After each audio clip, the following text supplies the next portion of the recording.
वैज्ञानिकों ने एक ऐसा प्रयोग किया है जिसने पूरी दुनिया को हैरान कर दिया है। दरअसल वैज्ञानिकों ने बिना किसी तार या केबल के हवा के माध्यम से बिजली ट्रांसमिट करने में सफलता हासिल की है। यानी अब बिजली से घर रोशन करने के लिए ना बिजली पोल की जरूरत होगी, ना पूरे घर की वायरिंग करने की जरूरत होगी। यानी अब बिजली वाईफाई जैसा हो गया है। इस खबर से जुड़ी पूरी जानकारी देखिए इस रिपोर्ट में।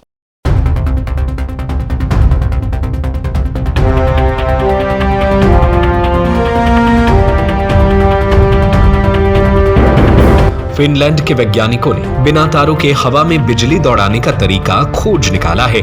इसका मतलब है कि आने वाले समय में बिजली से चलने वाले उपकरण बिना तारों के ही काम कर पाएंगे।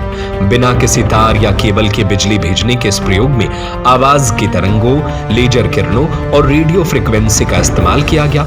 यह टेक्नोलॉजी आने वाले समय में हमारे घरों, फैक्ट्रियों और गैजेट्स को पूरी तरह से बदल कर रख सकती है।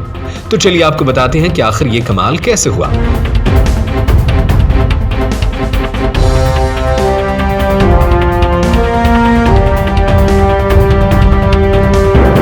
रिपोर्ट के अनुसार बिना किसी तार के हवा में बिजली दौड़ाने का कारनामा यूनिवर्सिटी ऑफ हेलेंसिकी और यूनिवर्सिटी ऑफ ओलू के वैज्ञानिकों ने मिलकर किया है। इन वैज्ञानिकों ने अल्ट्रासोनिक साउंड वेव्स और रेडियो तरंगों को मिलाकर हवा में बिजली दौड़ाने का काम किया है। इस टेक्नोलॉजी को एकॉस्टिक वायर कहा जाता है, जिसका मतलब आवाज से बिना अदृश्य तार होता है। यह टेक्नोलॉजी तेज अल्ट्रासोनिक आवाज के जरिए हवा में एक रास्ता बनाने का काम करती है, जिस पर बिजली सुरक्षित तरीके से चल पाती है।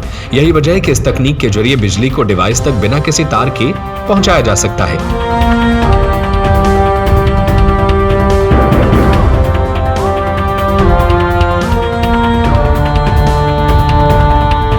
भले सुनने और समझने में यह तकनीक किसी जादू सी लगे, लेकिन यह साइंस के नियमों को नहीं तोड़ती।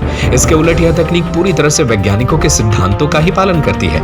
इस तकनीक में अल्ट्रासोनिक तरंगे हवा की डेंसिटी को बदलकर एक रास्ता तैयार करती है। इसे आप एक अदृश्य तार की तरह समझ सकते हैं। इसके बाद लेजर की मदद से बिजली एक जगह से दूसरी जगह तक पहुंच पाती है।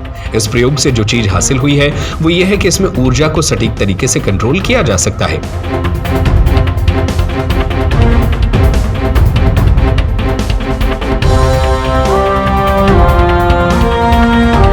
इस प्रयोग ने साबित कर दिया है कि बिजली इस्तेमाल करने के लिए तारों की जरूरत नहीं है। फिनलैंड में इजाद हुई इस टेक्नोलॉजी को जब बड़े पैमाने पर इस्तेमाल किया जाने लगेगा तो भविष्य में हमें बिना तारों वाली घर, ऑफिस और फैक्ट्रियां देखने को मिल सकती हैं। फिलहाल यह टेक्नोलॉजी छोटे उपकरणों के लिए है। आने वाले समय में इसे रोजमर्रा की चीजों में चलाने में इस्तेमाल होने के लिए तैयार किया जा रहा है।